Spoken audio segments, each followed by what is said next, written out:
Hello everyone. बढ़ते हैं आज अपने नेक्स्ट इंटरव्यू क्वेश्चंस की ओर गाइस। ठीक है। और अगर आपने कल का वीडियो नहीं देखा है तो कल का वीडियो बहुत इंपॉर्टेंट था गाइस। ठीक है, मैंने कल के वीडियो में आपको बताया था कि how to explain a DSA question in interviews. वो कुछ लाइक वीडियो काफ़ी इंपॉर्टेंट है गाइस। ठीक है, तो पहले जाओ उसको देख के आओ। ठीक है, तो बढ़ते हैं आज का नेक्स्ट ऊप्स इंटरव्यू क्वेश्चन के सीरीज में। ठीक है, तो देखो आज का क्वेश्चन क्या है, what are the various types of constructors in Java. ठीक है, तो देखो यार, जावा में कई तरह के कंस्ट्रक्टर होते हैं। ठीक है, आपको बस तीन तरह का कंस्ट्रक्टर याद रखना है जो हम डेली टू डेली लाइफ में यूज कर रहे होते हैं रियल वर्ल्ड में, जब भी आप किसी भी प्रोजेक्ट पे काम कर रहे होते हो। So daily to daily basis हम यही तीनों यूज करते हैं मोस्टली। दैट्स द रीजन मैंने इन्हीं तीनों को पिक किया और एक्सप्लेन करेंगे हम with the help of example. ठीक है, तो चलो यार, पहला क्या होता है, डिफॉल्ट कंस्ट्रक्टर। ठीक है, डिफॉल्ट कंस्ट्रक्टर यार, द ये जो वर्ल्ड है ना, ये खुद में सेल्फ एक्सप्लेनेटरी है। ये खुद बताता है कि ये क्या है। ठीक है, तो देखते हैं। The default constructor is a constructor that does not take any arguments. ठीक है, ये कभी आर्गुमेंट्स को नहीं लेता। देखो आर्गुमेंट्स क्या होता है यार, हम मैं इसको बाद में बताऊंगा कि आर्गुमेंट्स क्या होता है। ठीक है, बट इतना आप याद रखना कि default constructor does not take any arguments, वो किसी भी आर्गुमेंट्स को नहीं लेता। ठीक है गाइस। ठीक है, सो डिफॉल्ट कंस्ट्रक्टर हो गया। देखो सेकंड होता है पैरामीटराइज्ड कंस्ट्रक्टर। पैरामीटराइज्ड कंस्ट्रक्टर क्या होता है, देखो the constructors that take some arguments are known as parameterized constructor. Again यहाँ पे आर्गुमेंट्स आ गया। तो ये देखो पैरामीटराइज क्या करता है, सम आर्गुमेंट्स लेता है, और डिफॉल्ट कंस्ट्रक्टर कोई आर्गुमेंट्स नहीं लेता। यही डिफरेंस है इन दोनों में। देखो डिफरेंस भी पूछा जाता है और डेफिनेशन भी पूछा जाता है। ठीक है, सो डिफॉल्ट कंस्ट्रक्टर कोई भी आर्गुमेंट्स नहीं लेता है और पैरामीटराइज कंस्ट्रक्टर सम आर्गुमेंट्स लेता है। ठीक है, अब मूव करते हैं कॉपी कंस्ट्रक्टर। तीन ही तरह के कंस्ट्रक्टर आपको याद करना है, डिफॉल्ट, पैरामीटराइज, कॉपी कंस्ट्रक्टर। अब देखते हैं यार कॉपी कंस्ट्रक्टर क्या होता है। Use to create a new object as a copy of an existing object. देखो कॉपी कंस्ट्रक्टर का ये भी सेल्फ एक्सप्लेनेटरी वर्ड है। मतलब अगर तुम किसी एक कॉपी की करके, मतलब तुम क्या, सपोज कर लो तुम्हें कोई एक ऑब्जेक्ट दिया जाता है। ठीक है, और तुमसे बोला जाता है कि उसकी कॉपी क्रिएट करो, तो वहीं पे हम कॉपी कंस्ट्रक्टर का यूज करते हैं, सिंपल। ठीक है, so copy constructor is use to create a object of an existing object. मतलब कोई एक ऑब्जेक्ट ऑलरेडी एग्जिस्ट कर रहा है और तुम उसका डुप्लीकेट क्रिएट करना चाहते हो, तो हम कॉपी कंस्ट्रक्टर का यूज करते हैं। सिंपल, डुप्लीकेट क्रिएट करने के लिए हम कॉपी कंस्ट्रक्टर का यूज करते हैं सिंपल टर्म्स में। ठीक है, अब देखो यार द सेकंड पॉइंट, इसी कॉपी कंस्ट्रक्टर में सेकंड पॉइंट क्या कहता है कि Java does not provide a copy constructor by default. ठीक है, जो जावा होता है वो डायरेक्टली कॉपी कंस्ट्रक्टर को नहीं प्रोवाइड करता है। ये हम इसको हमको मैन्युअली डिफाइन करना होता है। ठीक है, हम इन तीनों का एग्जांपल देखेंगे गाइस। ठीक है, कोड एडिटर पे देखेंगे, इंटेलिजेंट आईडिया पे प्रॉपर देखेंगे, तो वेट करो। ठीक है, so default constructor, parameterize constructor and copy constructor. ठीक है, और एक और इंपॉर्टेंट लाइन है यार आपके लिए कि कंस्ट्रक्टर, आपको ये पता होना चाहिए कि constructor do not have a return type, not even a void. ठीक है, सो कंस्ट्रक्टर के पास कोई भी रिटर्न टाइप नहीं होती है, ना ही वॉइड भी नहीं होता है। ठीक है, तो इस चीज को याद रखना। ठीक है, अब यार चलते हैं हम अपने कोड एडिटर पे। ठीक है, इंटेलिजेंट आइडिया पे चलते हैं। ठीक है, और समझते हैं कि क्या होती है ये। ठीक है, हमने तीन चीजें पढ़ी है। ठीक है, अभी तक हमने तीन चीजें पढ़ी है। ठीक है, सो मैं कोई क्लास क्रिएट कर देता हूँ गाइस। ठीक है, कोई क्लास बेसिक सा मैं क्रिएट करना चाहता हूँ। ठीक है, सो क्लास का नाम मैं रखना चाहता हूँ, कोई बेसिक सा, हम क्या पढ़ रहे हैं, कंस्ट्रक्टर पढ़ रहे हैं, तो मैं कंस्ट्रक्टर ही रख देता हूँ, कंस्ट्रक्टर। ठीक है, कंस्ट्रक्टर शॉर्टकट में डाल दे रहा हूँ नाम। ठीक है, कंस्ट्रक्टर। ठीक है, ये हो गया कंस्ट्रक्टर, मैंने रख दिया। ठीक है, अब देखो यार, पहले हम देखेंगे, हमने तीन तरह का चीज कंस्ट्रक्टर पढ़ा। पहला हमने पढ़ा, ठीक है, हमने पहला पढ़ा, ठीक है, डिफॉल्ट कंस्ट्रक्टर। ठीक है, डिफॉल्ट कंस्ट्रक्टर। ठीक है, सो हम पहले डिफॉल्ट कंस्ट्रक्टर को देखेंगे, कंस्ट्रक्ट। ठीक है, सो हम डिफॉल्ट कंस्ट्रक्टर को देखते हैं गाइस। ठीक है, यहाँ पे हम डिफॉल्ट को देख रहे हैं। ठीक है, अब देखो यार, डिफॉल्ट का मतलब ये होता है कि वो किसी भी पैरामीटर्स को नहीं लेगा, मतलब किसी भी आर्गुमेंट्स को नहीं लेगा। अब मैं आपको यहाँ पे आर्गुमेंट्स भी बताने वाला हूँ।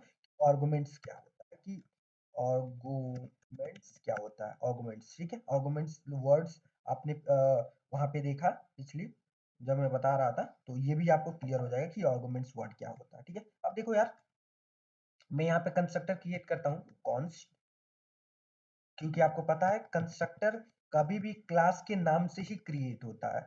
तो कॉन्स्ट, कॉन्स्ट देखो, ठीक है। अब देखो, कंस्ट्रक्टर कभी भी क्लास के नाम से ही क्रिएट होता है, इसीलिए मैंने कॉन्स्ट का यूज किया है यहाँ पे कॉन्स्ट। अब देखो, अगर इसमें मैं कुछ डाल देता हूँ, int a is equal a, int a अगर मैं डाल दिया, तो ये जो है, ये जो इतना पार्ट है, इसको हम आर्गुमेंट बोलते हैं। कि ये कंस्ट्रक्टर जो है एक आर्गुमेंट लिया है, इंट ए, एक इंटीजर आर्गुमेंट लिया है, तो इसी को हम आर्गुमेंट्स बोलते हैं, ठीक है। आई होप यार ये आर्गुमेंट्स वाला आपको चीज समझ में आई होगी कि वर्ड आर्गुमेंट्स हम किसे बोलते हैं। जब कभी भी हम फंक्शन में एक वैल्यू डालते हैं ना, किसी भी टाइप का, तो वो आर्गुमेंट्स हो जाता है। तो ये हमारा आर्गुमेंट्स हो गया, ठीक है। देखो, अगर अगर इसमें मैं कोई भी वैल्यू ना डालूं, मतलब इसको एज ए एम्प्टी रखूं, इस फंक्शन के ब्रैकेट को अगर मैं एम्प्टी रखूं, तो इसी को मैं बोलता हूं डिफॉल्ट कंस्ट्रक्टर, यही होता है डिफॉल्ट कंस्ट्रक्टर, ठीक है। तो मैं यहाँ पे लिख भी सकता हूँ कि system dot out dot println में कि this is a default, default constructor, default constructor. Okay guys, so देखो यार, ये क्या हो गया, डिफॉल्ट कंस्ट्रक्टर का एग्जांपल हो गया, ठीक है। डिफॉल्ट कंस्ट्रक्टर का ये एग्जांपल हो गया, ओके। सो ये डिफॉल्ट हो गया। अब मूव करते हैं पैरामीटराइज। सो देखो यार, यहीं पे मैं पैरामीटराइज भी आपको बता देता हूँ। ये ये डिफॉल्ट हो गया, और तो डिफॉल्ट को मैं कमेंट डाउन कर देता हूँ, कमेंट आउट, ठीक है। अब देखो, यहीं पे हम क्या करोगे, जब इसी कंस्ट्रक्टर में जब तुम इसी कंस्ट्रक्टर को क्रिएट कर लो, ठीक है, इसी कंस्ट्रक्टर को तुम क्रिएट कर लो, ठीक है।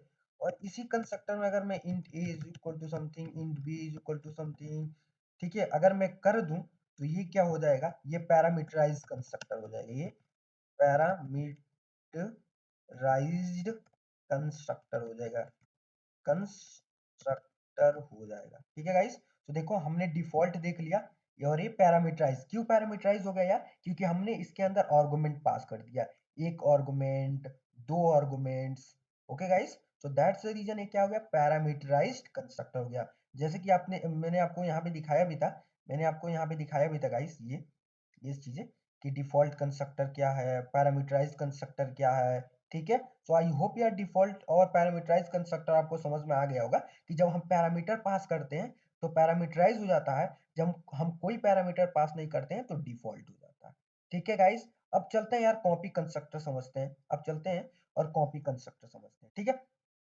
सो ये आपका क्या हो गया, ये हो गया पैरामीटराइज कंस्ट्रक्टर, ठीक है, ये हो गया पैरामीटराइज कंस्ट्रक्टर, ठीक है, हमने पैरामीटर को पास कर दिया, ठीक है। अब देखो यार, अब हम चलते हैं कॉपी कंस्ट्रक्टर बनाने, ठीक है। तो देखो, कॉपी कंस्ट्रक्टर बनाने के लिए मैंने एक इनिशियलाइज कर दिया, एक क्लास के पास मैंने एक नंबर इनिशियलाइज कर दिया, ठीक है।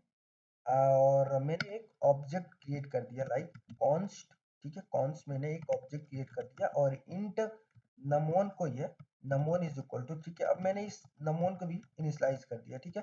पहले मैं एक ऑब्जेक्ट क्रिएट कर रहा हूँ, ठीक है, मेरा गोल पहले एक ऑब्जेक्ट क्रिएट करने का, ठीक है। सो मैंने एक ऑब्जेक्ट यहाँ पे क्रिएट कर दिया, मतलब कंस्ट्रक्टर के हेल्प से, मतलब जब तुम न्यू कंस्ट्रक्टर करोगे तो एक ऑब्जेक्ट क्रिएट ही हो जाएगा, जिसके पास एक वैल्यू होगी, num1, ठीक है, एक वैल्यू होगी। अब देखो मैं चाहता हूं कि इस जो ये ऑब्जेक्ट क्रिएट करे, जो भी कोई भी अगर इसका ऑब्जेक्ट क्रिएट करे, तो उसका एक कॉपी भी स्टोर हो जाए, उसका एक कॉपी भी स्टोर हो जाए। तो हम देखते हैं यहाँ पे कॉपी कंस्ट्रक्टर क्या होता है। जैसे मान लो समटाइम्स, देखो, अब इसका रियल वर्ल्ड में यूज तुम समझो कि हम कहाँ यूज करते होंगे, ठीक है। सपोज कर लो कि तुम कोई लाइक ऐप बना रहे हो, ठीक है, और तुम चाहते हो कि यूजर का जो एक ईमेल हो वो डेटाबेस में स्टोर हो, और एक ईमेल का कॉपी फाइल में स्टोर हो। जस्ट मैं एग्जांपल ले रहा हूँ तुमको, मैं बताना चाहता हूँ कि देखो इसका रियल वर्ल्ड में यूज कैसे होते हैं और कहाँ होता है। सपोज कर लो कि आप एक चीज को दो जगह स्टोर करना चाहते हो, ठीक है, सो वहां पे ये लॉजिक काम आएगा, कॉपी वाला। तो अब क्या, अब कॉपी कंस्ट्रक्टर हम कैसे समझेंगे गाइस, कॉपी कंस्ट्रक्टर या कैसे समझेंगे, कॉपी कंस्ट्रक्टर, ठीक है। देखो कॉपी कंस्ट्रक्टर कैसे समझेंगे, अब तुम्हें अगेन कंस्ट्रक्टर डिफाइन करेगा, डिफाइन करना पड़ेगा कंस्ट्रक्टर, ठीक है। अब यहाँ पे ये जो होगा कंस्ट्रक्टर हो जाएगा, ठीक है, और कंस्ट्रक्टर हो जाएगा और ओबीजे, ओबीजे हो जाएगा, ठीक है, कंस्ट्रक्टर ओबीजे हो जाएगा। और अब देखो, अब ये खुद एक ऑब्जेक्ट हो गया, अब देखो ये खुद ऑब्जेक्ट हो गया, ठीक है, अब ये खुद एक ऑब्जेक्ट हो गया, ये डेटा टाइप नहीं, ये ऑब्जेक्ट हो गया। अब मैं क्या करूंगा, ठीक है, अब मान लो मैं एक, ये मेरा एक num1 है, मैं इस num1 में इस ऑब्जेक्ट की वैल्यू को कॉपी करना चाहता हूँ, तो मैं करूंगा ओबीजे, ओबीजे डॉट नम, सिंपल, समझ रहे हो, मतलब मैं इस नम में इस नम की वैल्यू को डालना चाहता हूँ। तुम एक और काम कर सकते हो, तुम कॉपी भी बना सकते हो, int copy, copy is equal to, copy is equal to this, और यहाँ पे कॉपी, कॉपी डाल देना, कॉपी और ऑब्जेक्ट डॉट नम हो जाएगा, ठीक है। सो देखो मेरा गोल ये है कि आपको आपको चीजें समझ में आनी चाहिए, ठीक है। देखो कॉपी कंस्ट्रक्टर मतलब मैंने इस ऑब्जेक्ट की वैल्यू को इस नम में कॉपी कर दिया, समझे। तो यहाँ पे हम कॉपी कंस्ट्रक्टर का यूज करते हैं।